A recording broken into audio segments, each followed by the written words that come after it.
Marie Curie fue la quinta hija de una familia bastante humilde, pero culta.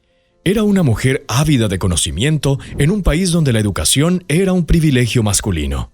No había ni un atisbo de esperanza de que encontrara los medios para ingresar a la universidad en el extranjero, pero poseía una voluntad inquebrantable y una pasión que conservó hasta el final de sus días. Marie Curie fue la primera mujer en recibir el premio Nobel y la primera persona en el mundo en recibirlo 2 veces. Sus contribuciones a la ciencia y, ante todo, a la humanidad son inconmensurables. Hoy les contaremos cómo Marie logró convertirse en una mujer de ciencia, en qué investigaciones trabajó, por qué en un momento fue criticada duramente por la prensa francesa y cómo su descubrimiento científico terminó llevándola a la muerte. Su padre, Władysław Sklodowski, era el director de un colegio masculino y su madre, Bronadisza Boguska, dirigía un colegio femenino en Varsovia. Los Sklodowski pertenecían a la baja nobleza empobrecida por las adversidades políticas de Polonia. Después del nacimiento de Marie en 1868, Władysław fue nombrado profesor en el colegio de la calle Nowolitki, por lo que Bronisława se vio obligado a dejar su puesto debido a la mudanza.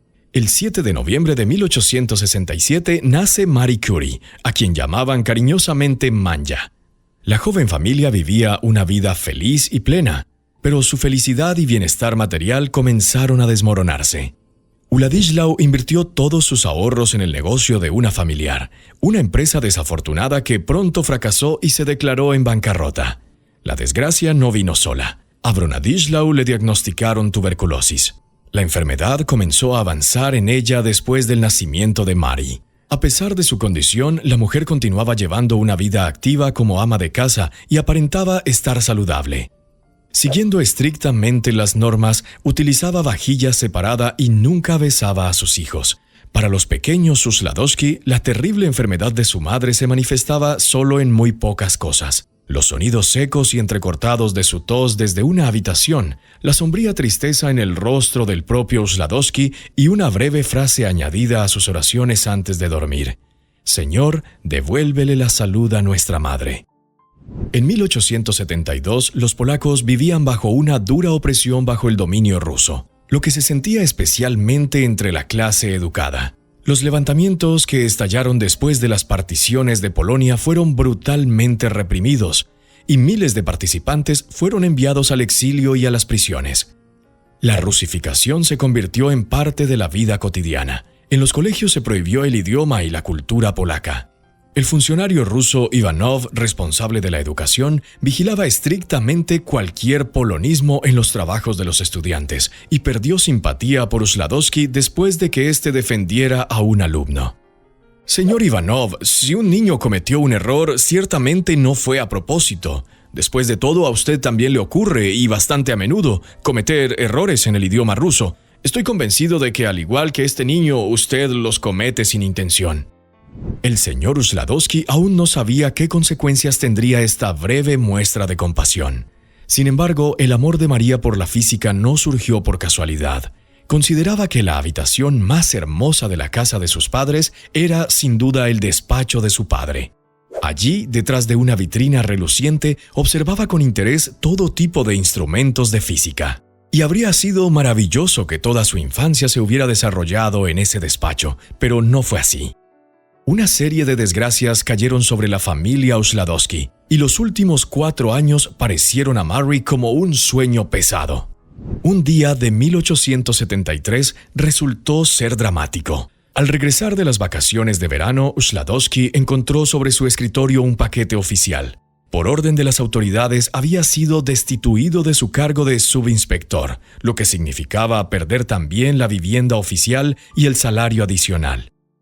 Fue un castigo. El director del gimnasio, Ivanov, se vengó cruelmente del funcionario que no era lo suficientemente servil. Pero el dolor de los Sklodowski no terminó con esta destitución. Arrastrado por su desafortunado cuñado a una aventura empresarial, una sociedad para explotar un milagroso molino de vapor, Sklodowski, que en general era un hombre precavido, perdió esta vez y muy rápidamente todo el dinero ahorrado, 30,000 rublos. Fue una ruina total. 2 años antes de esta desgracia, en enero de 1876, Mary ya había conocido el dolor. Su padre alquilaba habitaciones a inquilinos para poder mantenerse a flote. Uno de los huéspedes, enfermo de tifus, contagió a Bronja y a Zosia. En una habitación, la madre, enferma de tuberculosis, intentaba contener su tos. En la habitación contigua, 2 hermanas gemían y temblaban con un fuerte escalofrío. Ocurrió un miércoles. Usladowski fue a buscar a Elena, Joseph y Mary y los llevó con su hermana mayor. Zosia yacía en un ataúd, toda vestida de blanco, con las manos cruzadas sobre el pecho.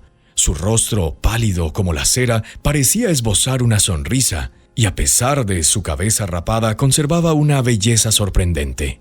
El tifus, sin piedad alguna, arrebató la vida de aquel frágil cuerpo juvenil. El 9 de mayo de 1878, la señora Usladowski falleció tal como deseaba, sin sufrimientos, rodeada de su esposo, hijos e hijas. Apenas tuvo fuerzas para pronunciar una palabra de despedida y hacer la señal de la cruz con su mano temblorosa. Su última palabra fue casi inaudible: «Te quiero». Con la muerte de su madre, Mary se alejó definitivamente de Dios. La familia, anteriormente feliz y próspera, apenas lograba llegar a fin de mes. Vladislav decidió hacer todo lo posible para que sus hijos crecieran educados y lograran buenos trabajos y posiciones. Siendo un talentoso profesor de física y matemáticas, enseñaba a sus hijos en el poco tiempo libre que le quedaba. Todos los hijos de Usladowski eran extremadamente talentosos, y Mary no fue la excepción. Era una niña aplicada e increíblemente trabajadora. Terminó el colegio con una medalla de oro, al igual que su hermano y sus hermanas. Posteriormente, Joseph se convirtió en médico terapéutico, Bronja en doctora y la primera directora del Instituto del Radio, y Elena en pedagoga y activista social. El problema de la vida futura era simple. El salario actual del maestro apenas alcanzaba para pagar el alquiler, la cocinera y la comida, y pronto tendría que pasar a una pequeña pensión, por lo que Joseph, Bronja, Elena y Mary debían comenzar a ganarse la vida por sí mismos. Era natural que el primer pensamiento de los hijos de 2 maestros fuera dar clases particulares. Estudiante de medicina busca empleo como tutor. Joven con certificado de estudios da clases de aritmética, geometría y francés por un precio moderado. Los jóvenes Usladowski se sumaron a los cientos de jóvenes educados que corrían por Varsovia en busca de lecciones para impartir. A partir de aquí se extiende un fino hilo que pronto le traería a Mary grandes logros. Las hermanas Usladowska asistían a la clandestina Universidad Libre, donde profesores voluntarios impartían cursos de anatomía, historia y psicología. Las clases se realizaban en secreto y cualquier inspección podía resultar en una condena a prisión. La Universidad Libre no solo ampliaba la educación de los graduados de secundaria, sino que también los involucraba en el trabajo de mentoría. Una de las amigas de Mary la convenció de dar clases para mujeres pobres, y así comenzó a trabajar con costureras, leyéndoles libros y creando una biblioteca en polaco. Esta labor apasionaba a la joven Mary de 17 años. Desde su infancia, rodeada por los instrumentos científicos de su padre, había heredado su curiosidad científica. Sin embargo, sus intereses se expandían. Mary soñaba no solo con las matemáticas y la química, sino también con cambiar la sociedad, aspirando a iluminar a su pueblo. No obstante, la joven Mary aún no debía definir para sí misma la meta más importante. Un día, junto a su hermana, reflexionaron profundamente sobre su futuro. Joseph y Elena no les preocupaban demasiado. El joven era médico, mientras que la hermosa y apasionada Elena todavía dudaba entre convertirse en profesora o cantante. Fue entonces cuando las hermanas se dieron cuenta. Con un salario de 50 kopecks no se podía amasar una fortuna. Pero, ¿cómo lograron las 2 hermanas, Bronja y Mary, sin dinero y enfrentándose a prohibiciones de acceder a la educación superior, construir una carrera en la ciencia? Bronja y Mary no tenían la posibilidad de obtener una educación universitaria en Polonia, ya que las universidades estaban destinadas solo para los hombres. Un día, viendo a Bronja contar sus ahorros, Mary propuso una solución.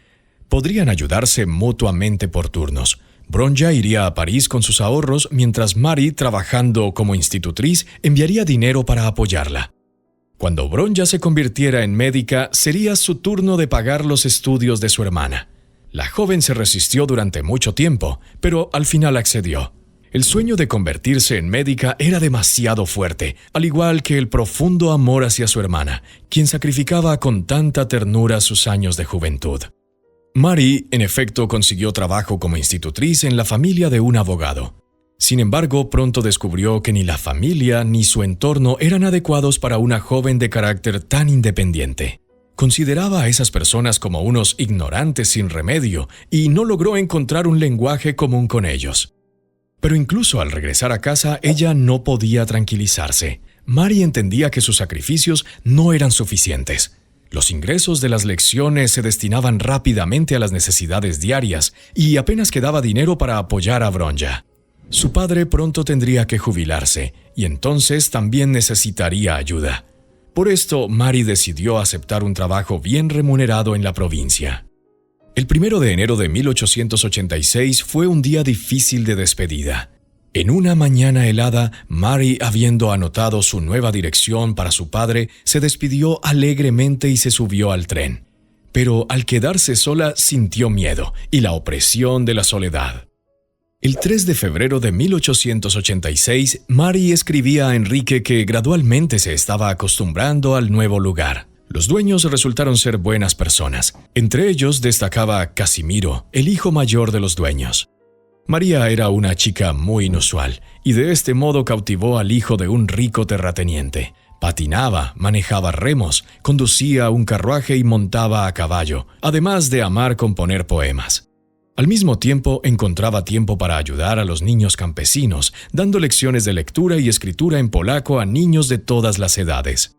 Sin embargo, los padres de Casimiro estaban en contra de la relación de su hijo con una doncella pobre y, después de algún tiempo, le encontraron una pareja más digna, en su opinión. Pero si tan solo supieran a qué resultados llevaría el estudio de Mary en París. Mary, profundamente herida, decidió olvidar para siempre su felicidad. Deshacerse de sus sentimientos resultó no ser fácil, pero no tenía otra opción. Abandonar a esta familia le parecía imposible. ¿Dónde más encontraría un salario así? Habían pasado 3 años desde que Mary comenzó a trabajar como doncella. 3 años de una vida monótona, llena de trabajo y pocas alegrías. En 1888, el padre de Mary, habiendo dejado el servicio público, encontró trabajo como director en un refugio para delincuentes juveniles, lo que le permitía mantener a Bronja. Bronja, a su vez, le pidió a Mary que no le enviara más dinero, lo que le permitió a Mary comenzar a ahorrar. Bronja le escribió a Mary en marzo de 1890, informándole sobre sus planes para casarse en verano y quedarse en París durante un año. Le aconsejaba a Mary ahorrar más dinero y venir lo antes posible para asistir a las conferencias de la Sorbona. Aquí podría haber terminado la historia de una gran mujer científica. Después de todo, Mary, contra todo pronóstico, rechazó a su hermana. A Bronja le costó mucho trabajo convencer a su hermana para que viniera, pero Mary, de todas maneras, trabajó como institutriz un año más para ahorrar suficientes fondos. Después de llegar en tren a París, viajando en 3ª clase por Polonia y Francia y en 4ª clase casi en un vagón de carga por Alemania, Mary se instaló con su hermana y su marido. Y después de medio año se mudó. Alquiló un ático frío donde estaban muy cerca de las bibliotecas, los laboratorios y de su universidad. Además, rechazó vivir con alguna chica para pagar menos por la habitación, para que nadie la molestara en estudiar hasta tarde y en silencio. Se vio obligada a cocinar en un quemador de alcohol y su modesto régimen consistía en el mejor de los casos en pan, huevos o frutas y chocolate. Mary eligió matemáticas, química y física. La elección de una polaca parecía extraña para todos. Después de todo, la mayoría de las chicas estudiaban medicina. En aquellos tiempos se consideraba que las mujeres eran seres volubles y adorablemente tontas, incapaces de alcanzar las cumbres de las ciencias exactas. La medicina se presentaba para las damas como algo intermedio entre las ciencias humanísticas por naturaleza y el mundo masculino, al que solo se le permitía el acceso a las mujeres con gran reticencia. Pero a Mary no le importaban los prejuicios. Recordaba el interesante despacho de su padre. Recordaba cómo, todavía estando cautiva en el interior de Polonia con aquella familia, se escribían durante mucho tiempo, y en sus cartas el padre ampliaba sus conocimientos en las ciencias naturales. Con sus ahorros, Mary pudo elegir las conferencias que le interesaban por su horario. Estar en el laboratorio químico le permitió realizar experimentos con el equipo necesario y bajo la supervisión de los profesores. Los jóvenes, fascinados por su apariencia modesta pero elegante y su cabello cenizo, la discutían con curiosidad comentando: «¡Qué bonito el cabello!». Pero, ¿qué le importaban unos jóvenes a ella, una estudiante experta con sus conocimientos? Tenía problemas que requerían una solución urgente. Mary pronto se dio cuenta de la enorme brecha de conocimiento que habían dejado los largos años en el interior de Polonia. Apretando los dientes, tenía que absorber cada vez más y más información. Desafortunadamente, esto no resultó en nada bueno para ella. Paralelamente a sus estudios, realizó una pasantía científica en el laboratorio dirigido por su primo Joseph Bugowski, futuro asistente de Dmitri Mendeleev. La falta de dinero y el estilo de vida que tuvo que llevar durante sus estudios la llevaron a desmayos frecuentes. Durante el día, Mary estudiaba intensamente y por la tarde enseñaba por una pequeña remuneración. Así, en 1892, su presupuesto era de 100 francos al mes. Ese dinero apenas le alcanzaba para la comida y el pago de la vivienda, sin mencionar la calefacción y la ropa de invierno. Mary economizaba en entretenimiento, comida, iluminación y calefacción de la habitación y en el transporte, ya que caminaba hasta la universidad. Y un día, Mary se desplomó directamente en medio de una clase en la universidad. Una compañera de clase que estaba cerca en el momento de la caída corrió a pedir ayuda a Bronja y a su esposo, y ellos nuevamente llevaron a Mary a su casa para que pudiera pagar menos por la vivienda y alimentarse adecuadamente. La pareja casada, compuesta por 2 médicos, ayudó a su pariente a recuperarse bastante rápido. Los esfuerzos de la joven no fueron en vano. Por sus excelentes logros académicos, Mary fue galardonada con una beca del Fondo Alexandrovich por un monto de 600 rublos, que fue creada para estudiantes polacos destacados que estudiaban en el extranjero. Se convirtió en una de las mejores estudiantes de la universidad. Se graduó primera entre sus compañeros en 1893 y obtuvo 2 diplomas, el grado de licenciada en física y un año después también en matemáticas. Durante sus estudios en Sorbona, Mary tenía planes de regresar a Varsovia después de obtener su diploma y enseñar en instituciones educativas siguiendo el ejemplo de ambos padres. Pero estos planes se desmoronaron. Conoció a un hombre al que pronto tendría que rechazar. El profesor de física Kowalski de la Universidad de Freiburgo visitó París junto con su esposa, quien conocía a Mary por el pueblo donde ella trabajaba como institutriz. Al enterarse de las dificultades de Mary con el laboratorio, donde faltaba equipo para sus investigaciones, Kowalski le propuso presentarla a un joven científico que trabajaba en la Escuela de Física y Química en la calle Lohmann. Cuando entré, Pierre Curie estaba parado en el vano de la puerta de cristal que daba al balcón. Me pareció muy joven, aunque en ese momento tenía 35 años. Entre nosotros comenzó una conversación que rápidamente se convirtió en una charla amistosa. Él se ocupaba de cuestiones científicas sobre las cuales me interesaba mucho conocer su opinión. En tales expresiones simples y contenidas, Mary describía su primer encuentro que tuvo lugar en la primavera de 1894. A Pierre le gustó la chica frágil, de cabello claro y ojos grises, y le reservó a Mary un pequeño rincón en su laboratorio. Pierre Curie estaba encantado con Mary Sklodowska. De manera persistente pero suave buscaba acercarse a ella. Gradualmente, entre ellos surgió una amistad y confianza mutua, y Pierre pronto le pidió permiso para visitarla. Al final de la relación, lleno de inquietud, le pidió que regresara a París después de las vacaciones, insinuando que no quería perderla. «No tiene derecho a abandonar la ciencia», lo que para él significaba «no tiene derecho a abandonarme a mí». Pierre planeó la cuestión del futuro varias veces y finalmente le propuso a Mary casarse con él. Sin embargo, ella, contradictoriamente a todas las leyes del romance, lo rechazó. Le resultaba difícil renunciar a la idea de ser útil a su patria, dejar a su familia y a Polonia. Después de aprobar sus exámenes con éxito, Mary decidió regresar a Varsovia al menos por el verano, dejando a Pierre solo con una amistad que ya no le satisfacía. En su mente, Pierre la acompañaba, pero físicamente no podía unirse a ella. En cambio, comenzó a escribirle cartas que alcanzaban a Marie en cualquier ciudad, recordándole que en París la esperaba Pierre Curie. En octubre, Sklodowska regresó a París y continuó trabajando en su tesis doctoral, pero de ninguna manera podía deshacerse de su persistente perseguidor. Gradualmente, él logró ganarse su confianza e inclinarla hacia la idea de una unión en la que no solo podrían estar juntos, sino también trabajar en descubrimientos científicos. El 26 de julio de 1895, Marie se despertó por última vez en su habitación en la calle Catodem. Ese día se convertiría en Madame Pierre Curie. Su vestido de boda era un sencillo traje azul oscuro, confeccionado a su pedido. Durante muchos años más trabajaría usándolo en el laboratorio. Era una mujer práctica. Ellos rechazaron la ceremonia pomposa. En su lugar, se registraron en la alcaldía de Sorbona en un círculo íntimo. El 12 de septiembre de 1897 nació su hija, Irene. En el mismo año, con un intervalo de 3 meses, Marie dio a luz a su primera hija y presentó el resultado de sus primeras investigaciones. Su trabajo sobre las propiedades magnéticas de los aceros templados fue publicado en las Noticias de la Sociedad para el Fomento de la Industria Nacional. Y de repente, Marie recibió una noticia preocupante. La salud de Marie se había deteriorado desde el embarazo. Los médicos diagnosticaron un foco de tuberculosis en su pulmón izquierdo. Preocupados por la peligrosa herencia de Marie, cuya madre murió de tuberculosis, los médicos le aconsejaron pasar varios meses en un sanatorio. Pero terca escuchaba sus recomendaciones distraídamente, negándose rotundamente a seguir su consejo.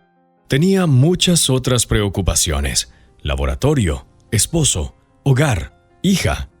Los llantos de Irene mientras le salían los dientes, o la gripe, o alguna otra dolencia menor a menudo perturbaban la tranquilidad del hogar y obligaban a ambos físicos a pasar noches sin dormir y agonizantes.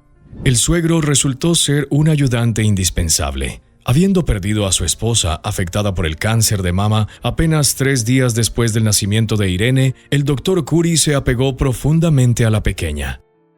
2 diplomas, el título de profesora, el trabajo sobre el estudio de las propiedades magnéticas de los aceros templados. Así era el resultado de las actividades de Marie a finales de 1897, cuando ella, habiéndose recuperado del parto, regresaba a la labor científica. El siguiente paso importante para Marie, un paso que en el futuro le traería una fama sin precedentes, fue la elección del tema de su tesis doctoral. En busca de inspiración, estudió los trabajos más recientes en física y los discutió con Pierre, su mentor científico. Al hojear artículos, se topó con las investigaciones de Henri Becquerel sobre la emisión de sales de uranio que ocurría en la influencia de la luz. Este fenómeno la intrigó. La energía que el uranio liberaba en forma de radiación seguía siendo un enigma. Para Marie, esto abría un amplio campo de investigación. E inspirada por la novedad del tema, decidió dedicarle su tesis, viendo en ello la oportunidad de hacer un descubrimiento importante.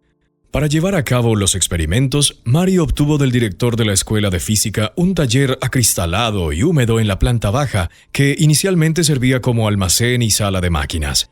Este espacio estaba mal adaptado para las investigaciones y, debido a la humedad y las fluctuaciones de temperatura, tanto los electrómetros sensibles como la salud de Marie se veían afectados. Sin embargo, a pesar de las dificultades, Marie encontró la manera de realizar los experimentos utilizando una cámara de ionización, un electrómetro de Curie y un cristal de piezo cuarzo. Después de unas semanas de investigación, determinó que la intensidad de la radiación era proporcional al contenido de uranio en las muestras y no dependía de la iluminación ni de la temperatura, lo que representaba un resultado prometedor para la ciencia. Marie, con el afán de medir el efecto ionizante de los rayos de uranio, postuló que su radiación tenía un origen atómico. Se preguntó, ¿podría esta propiedad ser inherente a otros elementos? Dejando de investigar solo el uranio, Marie examinó todos los elementos conocidos y descubrió que el torio también emitía tales rayos. Llamó a este fenómeno radioactividad y al uranio y torio radioelementos. Marie amplió su investigación a diversos minerales, incluyendo elementos, sus sales y óxidos. Usando un electroscopio realizó pruebas, adentrándose en un campo desconocido de la ciencia, donde sus descubrimientos se convirtieron en la base para investigaciones futuras. Mary suponía que los minerales sin uranio o torio serían inactivos, mientras que los contenían mostrarían radioactividad.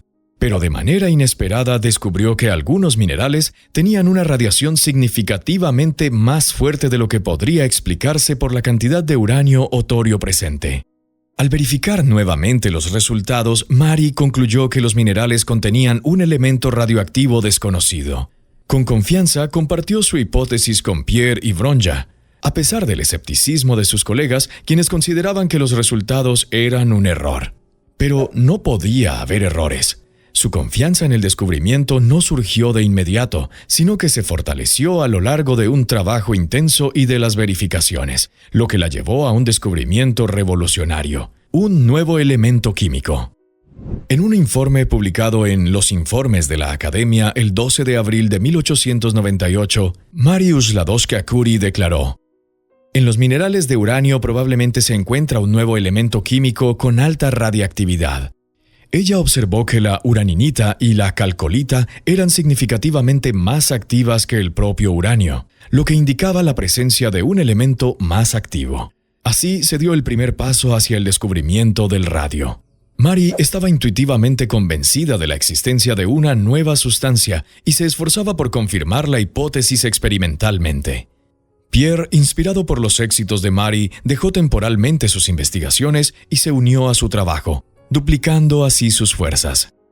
En el taller rudimentario de la calle Lomond, ambos científicos comenzaron una investigación de muchos años. A partir de ese momento, la contribución de cada uno se volvió inseparable. Juntos realizaban descubrimientos. Sus firmas aparecían en todas las obras científicas. Esta unión de talentos y dedicación a la ciencia solo sería interrumpida por la trágica partida de Pierre. Pero Mary continuaría su labor, revelando completamente su potencial científico. Los cónyuges Curie comenzaron a buscar una sustancia muy activa en la resina de uranio, cuya radiactividad superaba la del uranio puro. Ellos supusieron que el nuevo elemento estaba presente en cantidades extremadamente pequeñas. Mediante el análisis químico, aislaron fracciones de radiactividad inusual y comprendieron que eran 2. En julio de 1898 anunciaron el descubrimiento de uno de los elementos. «Debes darle un nombre», propuso Pierre. Mary decidió llamar al elemento polonio, en honor a su tierra natal, Polonia. Su anuncio sobre este descubrimiento apareció en los informes de la Academia de Ciencias y simultáneamente en la publicación polaca Światło, lo que confirmaba su apego a la patria. Sin embargo, el trabajo se ve ensombrecido por un triste acontecimiento. Los Dlus decidieron abandonar París para establecerse en Polonia y abrir un sanatorio para la tuberculosis en Zakopane, en los Cárpatos. Mary y Vronja se despiden con gran tristeza. Mary pierde a un amigo cercano y a su apoyo, sintiéndose por primera vez agudamente como una exiliada. En el cuaderno escolar, con encuadernación de papel de rizoma entre las anotaciones sobre el desarrollo de Irene y notas sobre la preparación de jalea, se conservaba una anotación importante. Esta era elaborada por Pierre, Mary y su colega J. Vimon y comunicaba el descubrimiento de un segundo elemento radioactivo en el mineral de uranio. Posteriormente, esta anotación se publicaría el 26 de diciembre de 1898 en los informes de la Academia de Ciencias. Aquí hay un par de líneas de ella. En virtud de las diversas razones recién expuestas, tendemos a considerar que la nueva sustancia radioactiva contiene un nuevo elemento que proponemos llamar radio. La nueva sustancia radioactiva, sin duda, también contiene una impureza de bario y en una cantidad muy grande, pero incluso a pesar de esto, posee una radiactividad significativa. La radiactividad del propio radio debe ser enorme. Aquí se puede destacar un efecto interesante respecto al escepticismo de la comunidad científica. Cualquier persona promedio, al leer el informe sobre el descubrimiento de radio, no duda de su existencia y está dispuesta a admitir sus propiedades, por más inusuales que le parezcan. Sin embargo, los científicos son más cautelosos, ya que las propiedades del polonio y el radio contradicen las teorías tradicionales sobre la materia. Están interesados en el trabajo de los esposos Curie, pero esperan resultados precisos. Los químicos, a su vez, son aún más estrictos. Para ellos, la prueba sería solo la posibilidad de ver el radio, pesarlo y determinar su peso atómico. Hasta entonces, los químicos son escépticos. Sin el peso atómico, para ellos ni siquiera el radio existe. Para demostrar a los escépticos la existencia del radio y el polonio, probar al mundo la existencia de sus descubrimientos y convencerse a sí mismos de manera definitiva, los esposos Curie necesitarían 4 años de trabajo arduo. Tampoco encontraron un lugar adecuado para las investigaciones en los edificios de la universidad, por lo que regresaron al viejo taller de la escuela de física. Después de largas búsquedas, les asignaron un cobertizo abandonado con un techo que goteaba y equipamiento modesto, que incluso antes se utilizaba para almacenar cadáveres. Un trabajador común no estaría dispuesto a trabajar voluntariamente en un lugar así.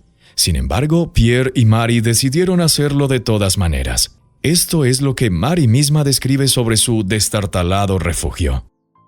No teníamos ni dinero, ni laboratorio, ni ayuda para llevar a cabo bien esta tarea importante y difícil. Anotaría ella más tarde. Era necesario crear algo de la nada, y Casimir Duskly alguna vez llamó a mis años de estudiante los años heroicos de la vida de mi cuñada. Puedo decir sin exagerar que este periodo fue para mí y mi esposo una época heroica de nuestra vida juntos. Pero fue justamente en ese miserable y viejo cobertizo donde transcurrieron los mejores y más felices años de nuestra vida, dedicados por completo al trabajo. No pocas veces preparaba alguna comida allí mismo para no interrumpir el curso de una operación especialmente importante. A veces pasaba todo el día removiendo una masa hirviente con una barra de hierro casi de mi altura. Por la noche me desplomaba de agotamiento. En tales condiciones, los esposos Curie trabajarían desde 1898 hasta 1902. En 1902, tras 48 meses desde el día en que Curie anunciara la posible existencia del uranio, Marie finalmente triunfa. Logró aislar un decígramo de radio puro y determinar su peso atómico, que era de 225.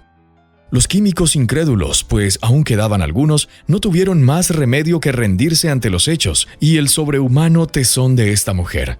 Ahora el radio había recibido un reconocimiento oficial. La vida familiar de estos dos científicos abnegados no estuvo desprovista de romanticismo. La jornada laboral era ardua y deberían descansar, pero Pierre y Marie no buscaban el camino fácil. Cubriéndose con sus abrigos y avisando al doctor Curie que saldrían, se dirigían al laboratorio. Tras cruzar el patio y abrir la chirriante puerta, llegaban a su cobertizo, su reino científico. «No enciendas la luz», dice Marie y añade en voz baja, «¿recuerdas el día que dijiste, me gustaría que el radio tuviera un hermoso color?» El radio superó todas sus expectativas. «Brilla. En la oscuridad, los frascos con radio en las estanterías emiten una luz azulada, como si flotaran en el aire. ¡Mira!», susurra Marie. Se sienta con cuidado, absorta por este misterioso resplandor, en un complejo silencio con la mirada fija en su descubrimiento. Esa noche quedaría grabada para siempre en su memoria. En 1901, Marie se convierte en profesora de la Escuela Normal Superior para Señoritas en Sèvres. La vida volvió a castigar a Marie por su breve felicidad y despreocupación. En mayo de 1902, Marie se dirigió apresuradamente a Polonia tras recibir noticias sobre la enfermedad de su padre. El viaje fue largo y cuando llegó a Varsovia, su padre ya había fallecido. Devastada, Marie insistió en verlo por última vez.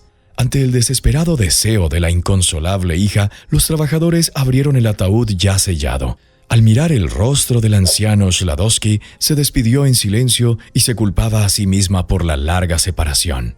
Marie se culpaba injustamente por no haber llegado antes a la casa de su padre para que él hubiera pasado sus últimos días junto a su hija.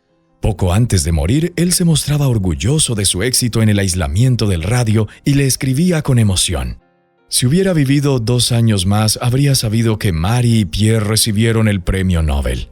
Entre 1899 y 1904, los esposos Curie publicaron 32 trabajos científicos, tanto juntos como con otros científicos.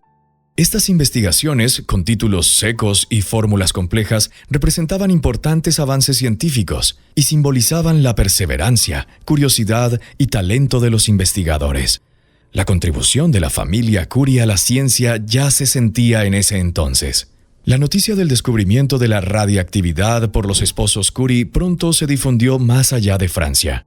A partir del año 1900, científicos de Inglaterra, Alemania, Australia y otros países comenzaron a contactarlos en busca de explicaciones y consejos. La pareja intercambiaba activamente cartas con reconocidos investigadores como Sir William Crookes, los profesores Suess y Boltzmann, lo que contribuyó al descubrimiento de nuevos elementos radioactivos como el mesotorio y el radiotorio. El radio resultó ser una sustancia inusual con propiedades sorprendentes. El compuesto de radio con cloro en su forma pura en un polvo blanco se asemejaba a la sal, pero con una actividad increíble. Su radiación es 2 millones de veces más fuerte que la del uranio. Esta radiación penetra a través de materiales, permaneciendo activa incluso en un recipiente cerrado, y solo una gruesa pantalla de plomo puede detenerla. Además, el radio emite calor, es capaz de fosforecer en la oscuridad, convierte el aire en conductor y hasta afecta a los objetos circundantes, coloreándolos o desintegrándolos. Marie Curie señalaba que el radio emitía una luz tan brillante en la oscuridad con tal intensidad que era suficiente para leer. También confiere propiedades fosforescentes a otras sustancias, como el diamante, lo que permite distinguirlo de las imitaciones. Los cuadernos de notas de los Curie, incluso décadas después de su muerte, siguen siendo radioactivos. El radio, con su efecto destructivo sobre los tejidos, comenzó a utilizarse en medicina a principios del siglo XX. Pierre y Marie Curie descubrieron su potencial terapéutico, en particular para el tratamiento del cáncer y tumores malignos. Tras los primeros experimentos en sí mismos y en animales, sus colegas científicos demostraron la capacidad del radio para destruir células enfermas, lo que sirvió como base para el desarrollo de la curiterapia. Los médicos franceses empezaron a utilizar radio en tubos para tratar enfermedades de la piel, observando la regeneración del tejido sano tras la destrucción parcial de la epidermis bajo su efecto. En 1904, Armand Delisle decidió abrir una fábrica para la producción de radio con fines médicos, ofreciendo a Pierre y Marie Curie un espacio adecuado para sus investigaciones. Junto con nuevos colaboradores como F. Odefin y Jacques Dane, los esposos continuaron trabajando en la extracción de radio. El primer gramo de radio obtenido por Marie se convirtió en un símbolo de su entrega. Los siguientes gramos adquirieron un gran valor material, convirtiéndose en la sustancia más cara del mundo. Un gramo se valoraba en 750,000 francos. Marie renunció a su derecho de heredar ese valioso gramo y lo donó a su laboratorio. El 25 de julio de 1903, Marie se presentó ante los científicos de Sorbona para defender su tesis doctoral, resultado de más de 5 años de trabajo. Marie, al desarrollar la tecnología para purificar uraninita y producir radio, rechazó la idea de una patente, a pesar de la sugerencia de Pierre. Declaró con firmeza que patentar iba en contra del espíritu de la ciencia, ya que el radio podría utilizarse para tratar a los enfermos y sería incorrecto lucrar con ello. El 10 de diciembre de 1903, la Academia de Ciencias de Estocolmo anunció la concesión del Premio Nobel de Física a Henry Becquerel y el matrimonio Curie por su descubrimiento en el campo de la radiactividad. Sin embargo, Pierre y Marie no pudieron asistir a la ceremonia debido al deterioro de su salud y la sobrecarga de trabajo. Los galardones fueron recibidos en su nombre por el embajador francés, quien aceptó el diploma y las medallas de manos del rey. Cada día trae nuevas responsabilidades, especialmente en 1904, cuando Marie espera un hijo. Ella deja temporalmente sus actividades en la escuela de Sèvres, regresando a casa agotada, a veces comprando un poco de caviar que le recuerda a Varsovia. Al final del embarazo experimenta un agotamiento total y siente ansiedad por la salud de su esposo y el futuro de su bebé. Un episodio de depresión severo la golpea con fuerza. El 6 de diciembre de 1904, Marie da a luz a su segunda hija, Eva. Su hermana Bronja ya había venido para ayudar en el parto, tranquilizando a Marie con su sensatez. Poco a poco, Marie se va recuperando, alegrándose con las sonrisas y gestos de la pequeña. Con el tiempo, recupera el entusiasmo por la vida, vuelve a trabajar en el laboratorio y en Sèvres, y con la misma determinación de antes sigue avanzando por el arduo camino. Pero la vida no puede celebrarnos solo con victorias, siempre debe haber un trago amargo. El 19 de abril de 1906 fue un día nublado y lluvioso.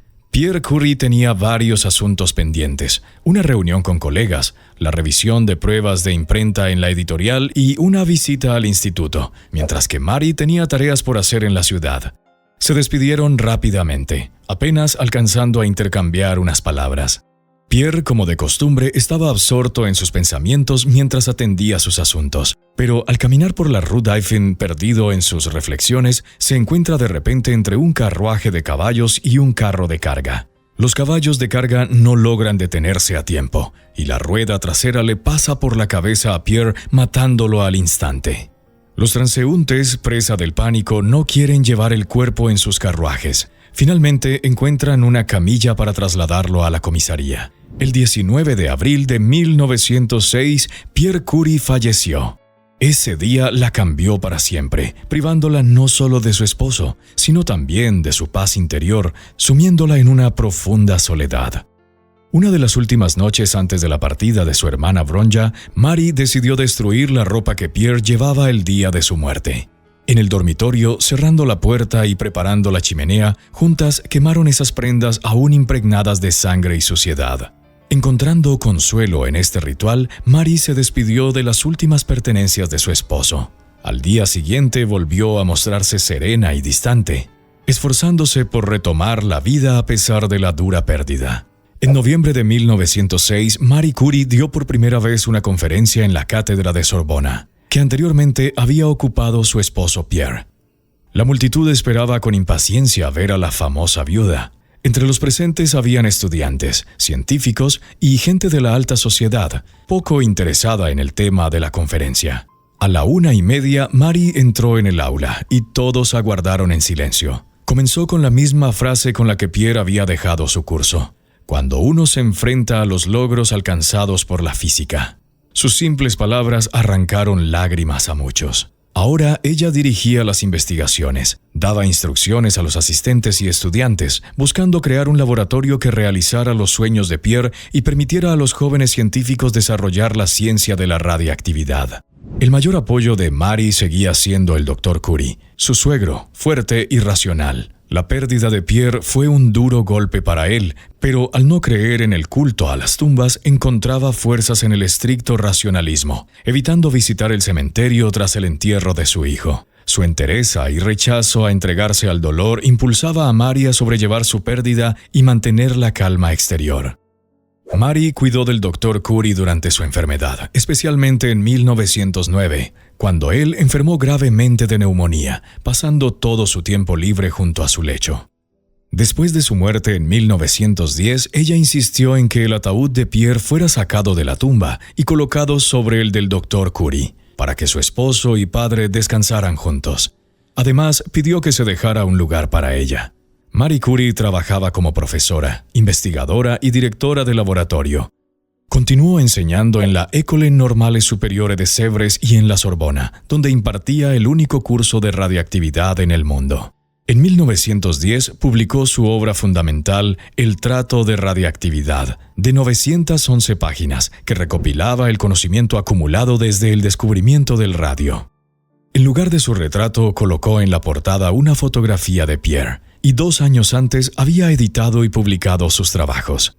Marie creó el primer patrón internacional de radio, 21 miligramos de cloruro de radio puro, que más tarde se convirtió en referencia para estándares en todo el mundo. Tras la fama alcanzada por el matrimonio Curie, la reputación de Marie se disparó rápidamente. Francia le ofreció títulos y distinciones, pero ella rechazó la orden de la Legión del Honor, manteniendo la postura de Pierre respecto a los honores oficiales. En 1911, sus colegas, deseosos de reconocer sus logros, propusieron su candidatura a la Academia de Ciencias, pero las elecciones se convirtieron en un feroz enfrentamiento entre partidarios y opositores de la elección de una mujer. A Marie le faltó un solo voto para ser elegida. Sin embargo, el reconocimiento internacional no tardó en llegar. En diciembre de ese mismo año le fue otorgado el segundo premio Nobel, esta vez en química, lo que la convirtió en la primera persona en recibir dicho galardón en 2 ocasiones. 24 años después, su hija Irene recibía su propio premio en la misma sala, esta vez por el descubrimiento de la radiactividad artificial. Los enormes logros y la fama mundial de Marie Curie provocaron admiración en algunos y envidia y hostilidad en otros. Pronto, Marie se enfrentó a una ola de odio y ataques dirigidos a destruirla. A ella, exhausta y solitaria, le acusaron de arruinar una familia ajena y mancillar el apellido que llevaba. Se descubrió que mantenía una relación romántica con su colega Paul Langevin. Él era 5 años menor que Marie y había sido estudiante de su difunto esposo. Pero nadie habría prestado atención a esta relación si no fuera por el hecho de que Langevin estaba casado y tenía 4 hijos. Su esposa se enteró del romance al descubrir cartas de Marie. Madame Langevin hizo pública la relación, exigió el divorcio, dinero y la custodia de sus hijos. Todo esto ocurrió pocos días antes de que a Marie Curie le fuera otorgado el Premio Nobel de Química. La intensidad de la hostilidad y las falsas acusaciones la llevaron al borde de la desesperación. Agotada por los ataques, las amenazas anónimas y los insultos, Marie llegó al límite de la extenuación y a una grave enfermedad. «La viuda ha manchado el buen nombre de su difunto esposo». Con tales acusaciones se llenaban las columnas de los periódicos. De nuevo, algunos medios escribían que ella era judía y la criticaban por haber arruinado la vida de una honesta francesa. Además, los periódicos difundían rumores de que el romance de Curie con Langevin había comenzado cuando Pierre aún estaba vivo. Esta vez, Marie no pudo evitar reaccionar ante la situación. Alrededor de su casa se reunían parisinos indignados que exigían expresar su descontento. La investigadora incluso tuvo que llevarse a sus hijas de casa y esconderse con ellas durante un tiempo en el apartamento de unos conocidos. Cuando la 2 veces ganadora del Premio Nobel regresó a Francia, la historia de su romance dejó de interesarle al público. Langevin, sin embargo, se separó de su esposa, pero a pesar de ello, Marie puso fin a su relación con él.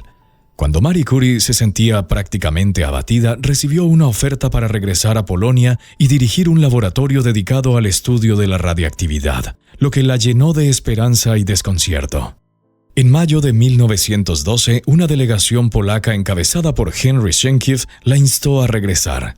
Él la convencía de que su vuelta inspiraría al pueblo y renovaría la fe en la ciencia y en el futuro de Polonia. Para Marie sería una manera conveniente de abandonar París, evitando así las presunciones y críticas. Pero la idea del laboratorio aún por terminar, un sueño largamente acariciado por la familia Curie, la detenía. Dividida entre su deber hacia su patria y Francia, Marie envió una negativa a Polonia, sugiriendo dirigir el laboratorio a través de sus asistentes. En 1913, a pesar de sus problemas de salud, Marie asistió a la inauguración del laboratorio y pronunció por primera vez un discurso en polaco, su lengua natal. En Polonia, Marie sintió una profunda conexión con su tierra natal. En el verano de 1913, Marie Curie emprendió un viaje a pie por los Alpes con sus hijas, la institutriz y el físico Albert Einstein junto con su hijo. Entre Marie y Einstein existía desde hacía varios años una estrecha amistad basada en la admiración mutua y el amor compartido por la física. Einstein compartía animadamente sus teorías. Marie era una de las pocas personas que las comprendía por completo. Los niños corrían delante, a veces escuchando los singulares razonamientos de Einstein. De repente, él se detenía para discutir con Marie la idea del pasajero en un ascensor en caída libre, ilustrando así su teoría de la relatividad. En 1909, en París, comenzó una batalla entre las instituciones educativas, donde el premio principal era Marie Curie. El Instituto Pasteur y la Universidad de Sorbona no podían renunciar a tener en sus filas a una destacada científica. Por eso llegaron a un acuerdo para fundar el Instituto de Radio, que incluiría laboratorios para investigaciones en radiación y biología. Curie comprendió que su sueño de tener un laboratorio completo, a pesar de los largos y dolorosos años de espera, finalmente se había hecho realidad. En los maravillosos días de julio, el Templo del Futuro en la calle Pierre Curie estaba terminado. Pero era julio de 1914. Lo que seguía era una historia de sangre. En el verano de 1914, el inicio de la guerra la obligó a quedarse en París. La mayoría de sus colegas se marcharon al frente. Decidida a ayudar a su país, Marie encontró de inmediato una tarea importante: equipar los hospitales de campaña con instalaciones de rayos X en lugar de simplemente cerrar su laboratorio y convertirse en enfermera. En 1914 había muy pocos equipos de rayos X en Francia y el servicio sanitario militar solo los usaba en los grandes centros médicos. Marie Curie, sin experiencia previa con los rayos X, pero sólidos conocimientos teóricos, entendió que era urgente proveer al frente con estos dispositivos. Reuniendo equipos de los laboratorios universitarios y reclutando voluntarios, comenzó a equipar los hospitales. Para ayudar a los heridos en los hospitales de campaña, donde a menudo no había fuentes de electricidad, Marie ideó una estación de rayos X móvil. Con fondos de la Unión de Mujeres de Francia se equipó el primer automóvil radiológico, con un aparato de rayos X y un dínamo que funcionaba con el motor del vehículo. Durante la batalla del Marne, esta estación móvil permitió examinar a muchos heridos evacuados a París. Más tarde, la gente cariñosamente bautizó a estos vehículos como Petite Curie. Marie Curie era completamente consciente del aporte que había hecho en la ayuda a Francia, aunque solía rechazar condecoraciones como la Orden de la Legión de Honor. Sin embargo, sus allegados sabían que en 1918 la medalla por servicios de guerra había sido la única que ella habría aceptado con orgullo.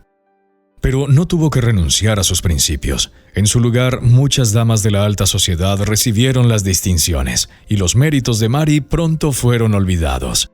Nadie pensó en otorgarle una simple medalla de soldado. Terminada la guerra, la vida de Madame Curie volvió a su cauce, aunque su vida oficial tomó un giro más destacado. El 20 de mayo de 1921, el presidente de los Estados Unidos, Harding, entregó a Marie Curie un gramo de radio, simbólicamente presentado en un cofre de plomo para sus investigaciones. Durante la ceremonia solemne en Washington, Curie se emocionó al escuchar las palabras del presidente sobre su contribución a la ciencia y a la vida.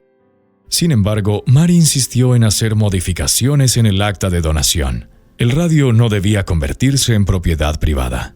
Hizo todo lo posible para que su trabajo perteneciera por completo a la ciencia. Lo que resulta un detalle bastante divertido es que los eventos organizados la perseguían a lo largo de su viaje por América, pese a su naturaleza reservada.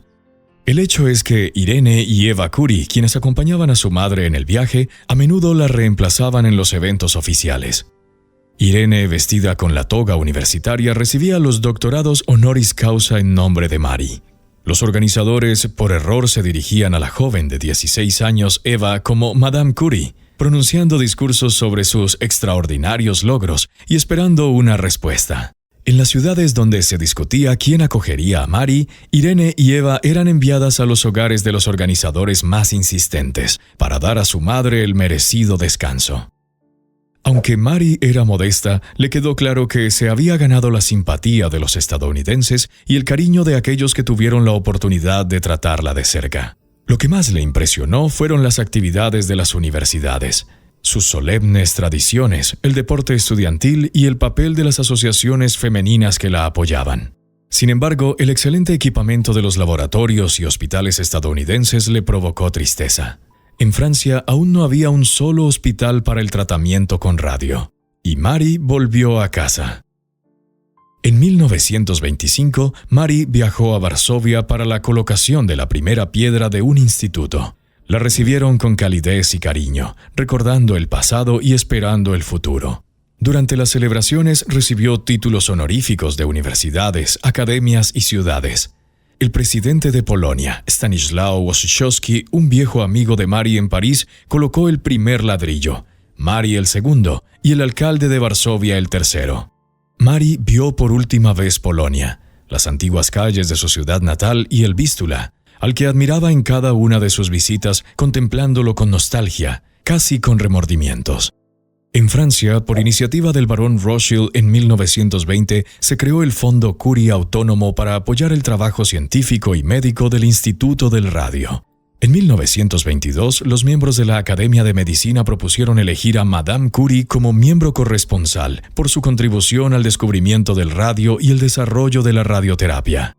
La elección fue un éxito el 7 de febrero de 1992, y el presidente de la Academia destacó que Marie Curie se convirtió en la primera mujer académica y en un verdadero ejemplo para los demás. Los logros científicos de Marie Curie se vieron ensombrecidos por la amenaza de ceguera que se le acercaba en forma de cataratas progresivas. Ella prefirió no hablar de ello, ni siquiera con sus colegas, manteniendo este secreto solo entre sus seres más cercanos. En 1923 se sometió a su primera cirugía ocular. Luego le siguieron otras 3. Poco a poco aprendió a vivir con su nueva visión y continuó trabajando incansablemente. Madame Curie empezó a hablar frecuentemente de su muerte, intentando abordar el tema de manera tranquila. Sin embargo, en el fondo de su alma rechazaba esta idea, defendiéndose de ella con numerosos proyectos. A pesar del deterioro de su vista y los zumbidos en los oídos, Marie continuaba trabajando con tenacidad. Fundó una fábrica para procesar minerales radioactivos y se dedicó a la investigación científica. A pesar de las advertencias, seguía trabajando con sus sustancias radiactivas sin la debida protección, lo que afectó gravemente su salud. En diciembre de 1933, una enfermedad desconocida para ella se agravó repentinamente, revelando la presencia de un cálculo biliar. La misma dolencia que había causado la muerte del anciano Sklodowsky. Pero Marie, temiendo una operación con todo su corazón, recurrió a una dieta estricta y a un régimen diario para intentar curarse. Sin embargo, esto no la ayudó mucho. La salud de Marie Curie se deterioraba. En los días buenos trabajaba en el laboratorio. En los días malos escribía un libro en casa. El 8 de mayo de 1934 le escribió a Vronja sobre su sueño de construir una casa con un jardín. Sin embargo, su estado se agravó rápidamente. Comenzó a tener fiebre, la cual intentaba ignorar. Finalmente, después de la visita del profesor Bauling, se le ordenó descansar. Pero Marie no se detuvo y visitó una vez más el laboratorio. Marie Curie ya no pudo levantarse de la cama. La trataron por una enfermedad que en un principio diagnosticaron como gripe o bronquitis. Los especialistas no encontraron signos claros de enfermedad, pero detectaron una inflamación en los pulmones, por lo que le prescribieron compresas y ventosas. Al regresar a casa, consideró los consejos sobre ir a un sanatorio. Marie Curie continúa hablando sobre el futuro, mencionando el laboratorio, el Instituto de Varsovia y el destino de sus hijas. Marie sabía que en unos meses Irene y Frederick Joliot recibirían el premio Nobel. Sueña con su vida futura en un nuevo apartamento al que no llegaría o en su casa en Siaux que nunca se construiría. Día a día, debilitándose, Marie accede a una consulta con los mejores médicos. Media hora de exámenes les lleva a diagnosticar tuberculosis y a la esperanza de que el aire de montaña le ayudara. Se equivocaron. A Marie le subió la fiebre por encima de los 40 grados, la cual ella monitoreaba cuidadosamente como científica. En sus ojos hay miedo. El médico llamado de urgencia descubre una drástica disminución de glóbulos rojos, diagnosticando anemia maligna y prescribiendo un tratamiento, aunque ya casi no había esperanza. Marie lucha contra el dolor, mientras Eva intenta protegerla del miedo a la muerte, evitando procedimientos dolorosos y reuniones junto a su cama para no asustar a su madre con la súbita comprensión del final. Hasta el último momento mantuvieron a Marie su fe en que viviría. En la mañana del 3 de julio, Marie Curie toma la temperatura por última vez y nota su drástica caída, como suele ocurrir antes del final. Cuando Eva le asegura que es un signo de recuperación, Marie sonríe y mirando al sol dice: «No me han ayudado los medicamentos, sino el aire puro, la altura». Durante la agonía, sufriendo de dolor, murmura en voz baja: «No puedo expresar nada, no estoy presente». Pensamientos ocasionales sobre el trabajo aún surgen en su mente. Los párrafos de los capítulos deben ser iguales. Mirando una taza de té, pregunta: ¿esto está hecho con radio o mesotorio? Cuando el médico se prepara para administrarle una inyección, Marie, manifestando su voluntad por última vez, susurra débilmente: «No quiero, déjenme en paz». En las últimas horas de su vida, Marie Curie mostró toda la fuerza de su organismo. Su cuerpo, aparentemente frágil, resistió durante mucho tiempo. El doctor Pierre Lovis y Eva sostuvieron sus manos heladas durante 17 horas, hasta que al amanecer, con la luz brillante del sol naciente, su corazón dejó de latir. Más tarde, los científicos determinaron que la causa de los inusuales síntomas y la anemia fue la radiación provocada por la exposición al radio. En San Célemos, el Dr. Tove realizó un registro oficial. Madame Curie falleció en San Célemos el 4 de julio de 1934. La enfermedad, anemia maligna aguda. La médula ósea no respondió, posiblemente debido a la degeneración provocada por la prolongada acumulación de radiaciones radiactivas. Junto a los aparatos inactivos del Instituto del Radio lloran los jóvenes científicos. El 6 de julio de 1934, Madame Curie fue sepultada en Siaux, sin pompa ni discursos, rodeada de familiares, amigos y colegas leales. Su féretro fue colocado sobre la tumba de Pierre Curie. Bronislawa y Joseph arrojaron un puño de tierra polaca sobre el sepulcro. Un año después se publicó su último libro, un austero tomo gris con el nombre de la autora de la cubierta, Madame Curie, profesora de la Universidad de Sorbona, ganadora del Premio Nobel de Física, ganadora del Premio Nobel de Química. En el título, una sola palabra: radioactividad. La vida de Madame Curie fue un ejemplo extraordinario de hazaña científica, perseverancia y entrega. Fue la primera mujer en recibir el Premio Nobel y en ese momento la única persona en ser galardonada 2 veces en disciplinas distintas, física y química. Sus investigaciones sobre el radio y el polonio no solo revelaron al mundo la radiactividad, sino que también dieron inicio a una nueva era en la ciencia y la medicina, inspirando el desarrollo de la radioterapia y teniendo un impacto enorme en el estudio de la energía atómica. A pesar de su fama, Curie vivió de forma modesta y se negó a patentar sus descubrimientos, considerándolos un patrimonio para la humanidad. Enfrentó numerosos obstáculos debido a su origen y género, pero su resiliencia y dedicación la convirtieron en una de las científicas más influyentes de la historia. Marie participó activamente en asuntos políticos, especialmente durante la Primera Guerra Mundial. Organizó estaciones móviles de rayos X para ayudar a los heridos en el frente. Curie también se preocupó por su legado, sentando las bases para institutos científicos en Francia y Polonia. A pesar de las enfermedades graves provocadas por los años de trabajo con sustancias radiactivas, continuó sus investigaciones hasta sus últimos días. Su vida es la historia de una pasión científica inigualable, resistencia ante las adversidades y devoción a los ideales más elevados de la ciencia y la humanidad.